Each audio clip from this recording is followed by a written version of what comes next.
حضرت حسن بصری رحمۃ اللہ تعالیٰ علیہ کے پاس ایک عورت آئی اور کہنے لگی کہ حضرت میری بیٹی کا انتقال ہو گیا ہے اور میں اسے خواب میں دیکھنا چاہتی ہوں، کوئی عمل بتائیے۔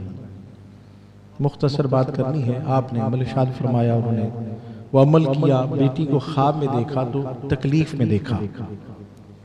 پھر واپس آئی کہ حضور میں نے خواب دیکھا ہے، میری بچی بڑی تکلیف میں ہے، تو آپ کرم فرمائیے۔ انہوں نے کہا جی آپ ان کے لیے صدقہ خیرات کریں، دعائے مغفرت کریں۔ کچھ دن گزرے کہ حضرت حسن بصری رحمۃ اللہ تعالیٰ علیہ نے خواب میں ایک بچی کو دیکھا جو جنت میں ٹہل رہی ہے، تو اس سے پوچھا کہ تمہیں یہ مقام کیسے ملا؟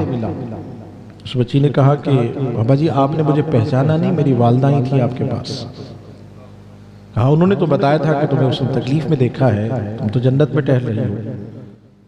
تو کہا بابا جی بات یہ ہے کہ کوئی اللہ کا نیک بندہ حضور کا غلام قبرستان کے پاس سے گزرا، اس نے ایک مرتبہ یا چند مرتبہ درود پاک پڑھ کے سارے قبرستان والوں کو ایصال ثواب کیا۔